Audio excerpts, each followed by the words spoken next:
Assista agora uma mensagem de Deus para o seu coração.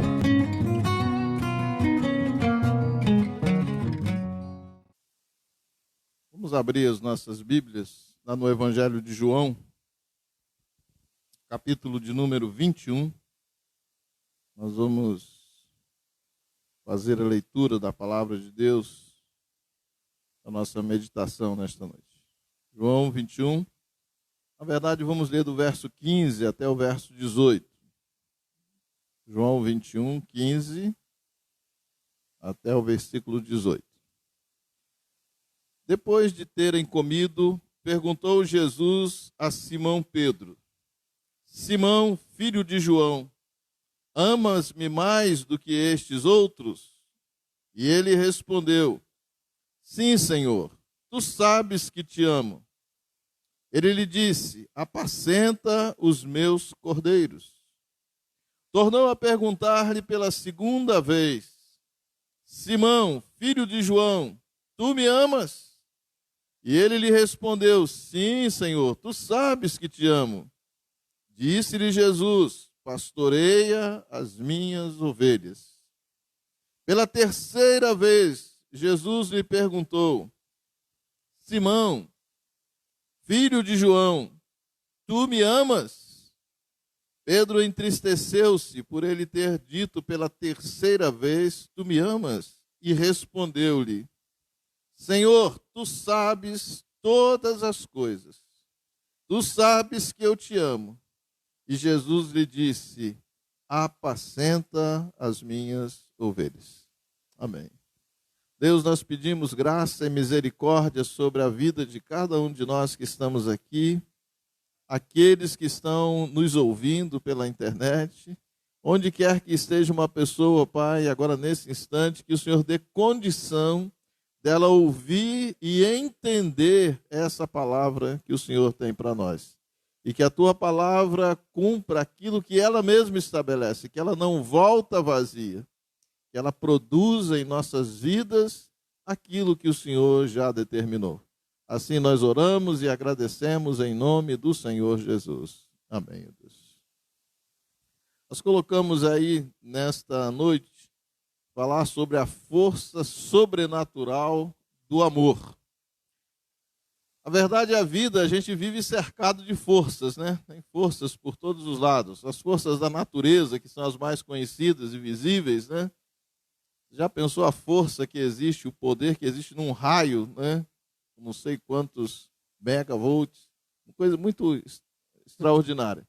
A força de um terremoto, a força do vento, né? Que é capaz de carregar carros e coisas que a gente nem imagina. Então nós vivemos cercados, poderia dizer que é uma força irresistível, né? Existem forças que são irresistíveis. Por exemplo, eu vejo como uma força irresistível quando uma mulher quer que o esposo ou o namorado faça alguma coisa. É uma força irresistível, não concorda? Faz isso, você já fez, faz, né? Você não consegue resistir. Mas existem inúmeras forças, mas nenhuma delas pode ser comparada à força do amor, essa força sobrenatural do amor. E hoje nós vamos então ver a revelação de Jesus nesse texto a respeito dessa força que é o amor. Mas antes, vamos dar uma olhada na trajetória de Pedro com Jesus, né? Como é que foi, né, a história de Pedro com Jesus. A Bíblia diz que o primeiro encontro de Pedro com Jesus foi numa tarde e aconteceu de forma rápida. Pedro e João, eles estavam lá com João Batista, e João Batista estava pregando, e João Batista disse a respeito de Jesus: eis o Cordeiro de Deus, que tira o pecado do mundo. E eles então, depois que Jesus saiu dali, seguiram Jesus para ver onde ele morava. E aí Jesus viu eles seguindo, convidou-os, e eles foram para a casa de Jesus e ficaram aquele restante de tarde ali com Jesus. Um encontro rápido. Depois, não se encontraram mais.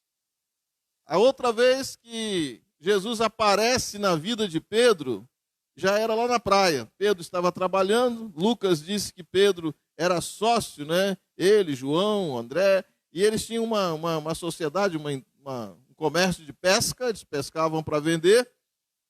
E aí Jesus aparece ali, né? E aí Pedro, talvez até sem entender direito, porque Jesus chega e diz para eles, olha, vinde após mim, e eu vos farei pescadores de homens. Mas eles dependiam da pesca, eles tinham família para sustentar. Mas Pedro, quando se deu conta, já estava seguindo. Largou as redes, largou tudo para trás, os outros também largaram e foram seguir Jesus. Então a trajetória de Pedro com Jesus começa aí. Quando ele deixa tudo e vai seguir Jesus. Mas quando a gente estuda o Novo Testamento e a história de Pedro com Jesus, a gente vai percebendo que Pedro ele tinha uma certa, talvez uma concepção. Ele sabia o que é ser discípulo. Era comum naquela época. Ele sabia o significado de ser discípulo. Mas ele tinha um conceito próprio do que é discipulado. Por exemplo, no conceito de Pedro, discípulo tinha que ser uma pessoa ousada. O discípulo, para poder aprender, para ser um seguidor, tinha que ser ousado. E a gente vê isso, né? Vocês lembram daquele episódio lá, né? A tempestade no mar, Jesus vem andando sobre as águas, os discípulos apavorados, é um fantasma, e Jesus grita de lá, não temas, sou eu. Todos, quando Jesus disse isso, se acalmaram, mas Pedro foi ousado. Ele disse assim, olha, se é o Senhor, então manda eu ir com o Senhor. E ele mandou, Pedro andou sobre as águas, né? Fracassou depois, mas Jesus o resgatou, mas foi. Esse era o conceito que Pedro tinha de seguidor de Jesus. Olha, quem segue Jesus tem que ser ousado, tem que fazer as coisas, né? Aí um outro conceito que Pedro tinha é do conhecimento. A pessoa que segue Jesus, para ser um discípulo de Jesus, tem que ter conhecimento. Lembram daquele episódio que Jesus disse assim, olha, quem diz os homens que eu sou? E aí os discípulos dizem, olha, tem gente dizendo que o Senhor é Elias, outros dizem que é um dos profetas, tem várias opiniões aí a respeito do Senhor. Aí Jesus muda a pergunta e diz, e vocês? Quem dizeis que eu sou? Pedro tinha conhecimento. Pedro sabia que o Messias viria. E aí, então Pedro toma a posição e diz, tu és o Cristo, o Filho do Deus vivo. E Jesus o elogia. Então, essa era a característica de um discípulo para Pedro. Tem muitas outras, mas só mais uma. Uma outra característica que Pedro destaca como discípulo é que discípulo tem que ter coragem. Tem que ser ousado, tem que ter conhecimento, mas tem que ter coragem. Quando Jesus disse lá em Mateus 26, falou assim, olha, eu quero dizer para vocês que eu vou subir para Jerusalém, e lá eu vou ser morto, e as ovelhas vão ficar dispersas. Aí Pedro já toma a posição e diz, não, vai não. Eu não vou deixar o Senhor, não. E aí Jesus tenta argumentar com Pedro, o que Pedro diz? Ainda que seja necessário morrer pelo Senhor, eu morro pelo Senhor. Mas, não, eu tinha coragem. Tanto é que a Bíblia registra que quando vieram prender Jesus, ele sacou da espada e cortou a orelha do soldado, né? Então essa era a concepção que Pedro tinha de discipulado. Era isso que ele entendia como sendo discípulo de Jesus.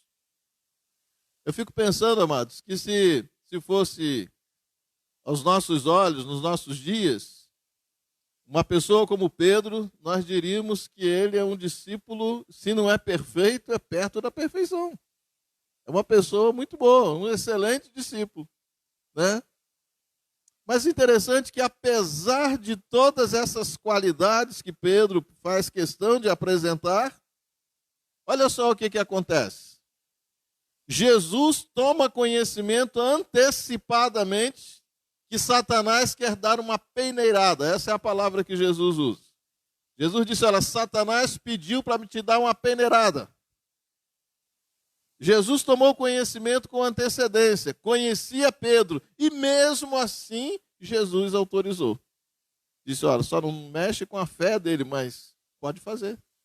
É interessante isso, né? Por quê? Porque se era um discípulo tão bom, se era ousado, se tinha coragem, se era essa pessoa que tinha conhecimento, um discípulo entre todos os 12, o que mais se destacava, aí Jesus vai e autoriza, disse, pode dar a peneirada nele. Jesus disse isso para Pedro, falou, eu autorizei, mas fiz uma recomendação, que não toque na sua fé. E Jesus permite. Então Pedro, depois dessa permissão de Jesus, Pedro fracassou. Todos nós sabemos, naquela noite negou Jesus 3 vezes. Antes que o galo cantasse, ele negou. E a Bíblia diz que ele negou e na terceira vez ele foi muito enfático. Ele chegou a dizer assim, eu não conheço tal homem, eu não sei quem é ele. Pedro fracassou. E depois que negou a terceira vez, o que vem daí para frente foi tristeza, foi uma angústia muito grande no coração e aquela amargura de ter traído a Jesus. Essa foi a vida de Pedro durante aquele tempo, entre a morte e a ressurreição e esse encontro aqui. Então eu estou dando essa história de Pedro para que a gente entenda como é que Pedro chegou a esse ponto aqui.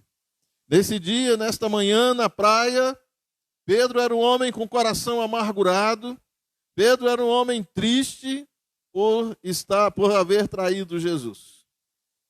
Mas antes, um pouco, eu queria que você pensasse que a situação de Pedro, ela reflete muito bem a situação de muitos cristãos nos dias atuais. Nós temos muitas pessoas que fazem muitas coisas. Nós temos pessoas que demonstram e exibem os seus dons, pessoas que demonstram poder, pessoas que costumam dizer sempre, eu estou realizando a obra de Deus. Pessoas que vivem numa agitação de um lado para o outro, eu faço isso, eu faço aquilo para Deus, para Deus, para Deus. Mas como Pedro, nós temos muitos cristãos hoje, amados, que ainda não entenderam a essência do Evangelho. O que é o Evangelho de Cristo? Isso aconteceu com Pedro. E isso continua acontecendo nos dias atuais. Muitas pessoas ainda não entenderam o que é o Evangelho. Vivem correndo de um lado para o outro, realizando coisas, mas não entenderam ainda. Era isso que estava acontecendo com Pedro. E da mesma forma que Pedro termina amargurado, termina decepcionado, com um sentimento de fracasso, eu e você conhecemos muitos cristãos hoje que vivem realizando, que vivem fazendo, que demonstram dons, que fazem profecias, mas que vivem com uma angústia profunda na alma. Vivem amargurados, porque ainda não conheceram a essência do Evangelho. Foi por isso que Jesus teve um tratamento especial com Pedro. Naquela manhã, lá na praia, ao ver Jesus, eu acredito, porque desde o início, desde o primeiro testemunho da ressurreição de Jesus, Pedro foi o que primeiro chegou, correndo lá no sepulcro. Pedro tinha uma angústia, uma preocupação de se encontrar com Jesus. E nesse dia lá na praia, quando disseram para ele, é o mestre, ele pulou logo na água para chegar primeiro, porque ele queria encontrar Jesus. Apesar de esperar, talvez, uma repreensão dura de Jesus, porque era isso que Pedro devia esperar. Ele traiu, talvez esperar Jesus dizer para ele, olha Pedro, você me traiu, e você disse que não traía, e traiu.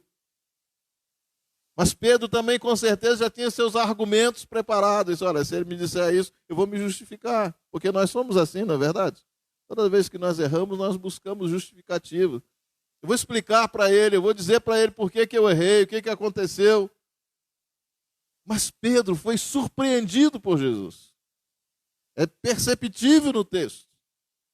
E Pedro foi surpreendido, por quê? Porque Pedro foi esperando uma repreensão, esperando argumentar com Jesus, e aí Jesus com essas 3 perguntas, deixa Pedro surpreso. Jesus chega para ele e diz, Simão, filho de João, você me ama mais do que os outros? Pedro diz: Senhor, eu amo sim. Ele disse: então apacenta os meus cordeiros. Aí talvez Pedro tenha pensado assim: bom, agora nós vamos para a conversa séria mesmo. Aí Jesus vem de novo e diz: ô Pedro, filho de João, tu me amas? E ele diz: tu sabes que eu te amo. E aí Jesus disse: então, pastoreia as minhas ovelhas. E talvez Pedro tenha pensado assim: bom, agora nós vamos. Agora nós vamos falar sério mesmo, porque agora ele já perguntou 2 vezes, já está claro. Aí Jesus pergunta a 3ª vez e usa um verbo diferente no grego para dizer assim: você me ama a ponto de se sacrificar, de me dar a sua vida? Você me ama? Já tinha perguntado 2 vezes, eu amo. Mas você ama a ponto de se entregar para mim, de me dar a sua vida? Você é capaz de fazer isso, Pedro? A Bíblia diz que Pedro se entristeceu. E ele disse: Senhor, o Senhor sabe todas as coisas. O Senhor conhece o meu coração. E o Senhor sabe que eu te amo. Dessa maneira. E aí Jesus disse: então apacenta as minhas ovelhas. Essas 3 perguntas que Jesus fez não era para saber o sentimento de Pedro por Jesus. Porque o próprio Pedro respondeu muito bem, dizendo: tu sabes todas as coisas. Jesus não fez essas 3 perguntas a Pedro para poder saber o que Pedro tinha no coração, porque ele já sabia. Jesus fez essas 3 perguntas para Pedro para nos deixar um ensinamento, para revelar para nós que no Evangelho o amor vem primeiro, vem antes das realizações. As 3 vezes Jesus disse: tu me amas? Amo. Então faça. Você me ama? Amo. Então faça. Entende? Você não faz para poder demonstrar o seu amor. Você faz porque já ama. Você sente no coração. Então, o primeiro princípio da essência do Evangelho que Jesus ensina a Pedro naquela madrugada, naquela manhã, é que você precisa aprender a amar primeiro. Tem um ditado, as pessoas dizem por aí, né, que o Evangelho é de graça, mas a Bíblia diz outra coisa. Lá em Provérbios diz assim: filho meu, dá-me o teu coração. Deus quer não os seus dons, porque é Ele mesmo que deu. Deus não quer o seu trabalho. Deus quer o nosso coração. Deus quer a essência da nossa vida. Deus nos quer por inteiro. E o amor é a única força que é capaz de nos dar condições de se render diante dele dessa forma. É por isso que Paulo, escrevendo aos Coríntios, capítulo 13, ele diz assim: ainda que eu fale a língua dos homens e dos anjos, se eu não tiver amor, serei como o bronze que soa e como o símbolo que retine. Ainda que eu tenha o dom de profetizar e conheça todos os mistérios e toda a ciência, ainda que eu tenha tamanha fé a ponto de transportar montes, se eu não tiver amor, diz Paulo, nada serei. Ainda que eu distribua todos os meus bens entre os pobres, e ainda que eu entregue o meu próprio corpo para ser queimado, se não tiver amor, nada serei. Entende isso? É isso que Jesus queria ensinar para Pedro. É isso que a igreja precisa resgatar. O amor vem primeiro. Estamos muito preocupados com as nossas realizações, com as nossas obras, com os nossos ministérios, mas Deus está preocupado com o nosso coração. Deus quer a nossa vida. Filho meu, dá-me o teu coração. O verdadeiro amor, ele é um amor que renuncia. Quando uma pessoa ama verdadeiramente a outra pessoa, ela se dá a essa pessoa. Ela se entrega sem medo, sem receio. Isso é claro aqui no texto. Depois de falar sobre o amor, o versículo 18, Jesus disse assim: em verdade te digo, quando era mais moço, tu te cingias a ti mesmo, andava por onde querias. Quando, porém, fores velhos, estenderás as mãos, e o outro te cingirá e te levará para onde não queres. Jesus usa com uma perfeição muito grande essa figura, a figura da pessoa idosa, que já não tem condição de andar de um lado para o outro, e aí chega alguém, segura nela, e ela se entrega àquela pessoa, e aquela pessoa leva ela não sabe, ela depende daquela pessoa. Mas o que isso tem a ver com amor? É exatamente a essência do amor, é render-se, é entregar-se, é dar o coração.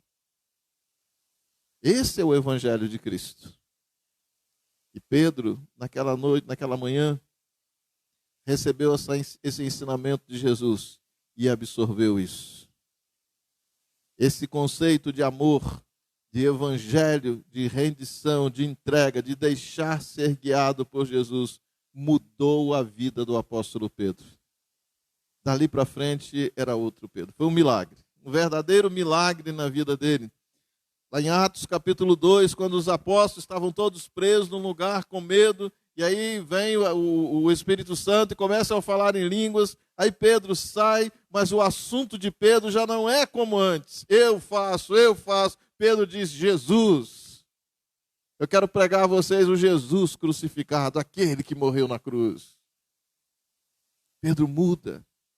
Lá em Atos capítulo 3, quando aquele paralítico se coloca lá, e disse: eu tenho uma esmola para me dar. Pedro já não pensa mais em si mesmo. Pedro disse assim: eu não tenho ouro, eu não tenho prata, mas o que eu tenho eu te dou. Em nome de Jesus, levante e anda. Pedro sabia que quem realiza é o Senhor Jesus. Em Atos capítulo 4, as autoridades prendem Pedro e aí ameaçam ele. E diz: não fala mais no nome de Jesus. E Pedro disse: olha, eu não posso.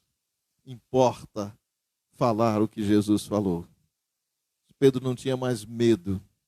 Tanto faz viver como o morrer. Para ele não havia mais preocupação. Esse é o milagre que o amor realiza no coração do homem. Primeiro se ama, depois se realiza. Eu queria convidar você a fazer uma reflexão para nós encerrarmos nesta noite. Eu queria que você que está aqui reflita, você que está ao nosso alcance, que está ouvindo essa palavra, pare a sua vida por um instante e ouça essa pergunta de Jesus. Porque essa pergunta continua falando ao coração de cada um de nós. Você me ama? Talvez você diga: Senhor, eu já tenho uma religião. E aí Jesus vai dizer para você: não estou falando de religião, estou perguntando, você me ama? Senhor Jesus, eu sou da igreja, eu sou batizado, eu tenho ministério. E Jesus vai dizer: eu quero saber se você me ama. Não é difícil para nós responder essa pergunta, não é verdade? Porque nós podemos dizer como Pedro: Senhor, tu sabes que nós amamos o Senhor. Mas aí vem Jesus e diz: você é capaz de entregar sua vida nas minhas mãos? Você é capaz de se entregar completamente nas minhas mãos? Você é capaz de se render? Eu vejo hoje, por exemplo, essa ameaça que tem aí do coronavírus, né? Mas tem gente que não consegue se entregar e crer que Cristo é a nossa segurança. Entregar-se é fazer aquilo que o apóstolo Paulo faz quando escreve a carta aos Filipenses: para mim o viver é Cristo e o morrer é lucro. Deixa ele te guiar. Eu quero te convidar nesta noite a fazer isso, a experimentar na sua vida isso, de se render ao Senhor Jesus, de amar não apenas de palavra, mas de render a sua vida, as suas ansiedades, os seus medos, os seus planos, e dizer: Senhor, está tudo nas tuas mãos. Isso é amor. Quem ama se entrega. Quem ama, se dá. Esse é o exemplo que nós temos do próprio Deus. João 3,16. Porque Deus amou o mundo de tal maneira que deu. Quem ama, dá. E dá por inteiro.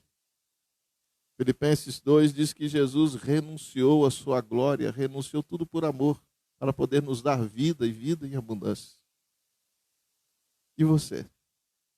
Nesta noite, tudo aquilo que está incomodando o teu coração, lança isso no amor de Jesus nesta noite. Confia nele. Pode confiar. Pode amá-lo com toda a sua alma, porque você não será decepcionado. Deus quer realizar um milagre, irmãos, na nossa vida. Deus quer realizar um milagre na vida da igreja. É hora de nós voltarmos ao Evangelho. É hora de sairmos daquela situação de Marta, de ficar correndo de um lado para o outro e parar e estar na presença do Senhor Jesus. Nesta semana, você possa encontrar tempo para viver essa experiência com o Senhor Jesus. E certamente, um grande milagre vai estar acontecendo na sua vida. Amém? Nós vamos orar aqui, encerrando esse momento e também essa transmissão. Depois teremos ainda o louvor, depois encerrando essa transmissão. Tá bom? Vamos ficar de pé e vamos orar.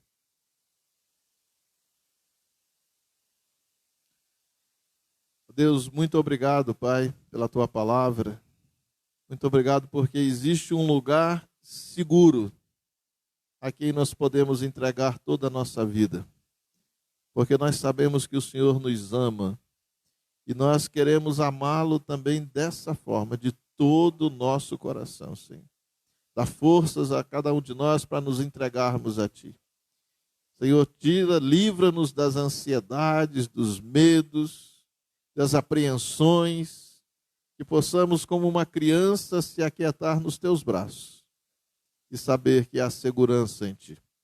Dá uma semana de vitória, Pai, para cada pessoa que está conosco nesta noite. E que essa semana seja uma semana também de reflexão. E que nós possamos ouvir várias vezes o Teu Espírito dizendo, Tu me amas, e que nós possamos responder com firmeza na nossa vida com os nossos atos. Muito obrigado, Deus. Nós te agradecemos em nome do Senhor Jesus.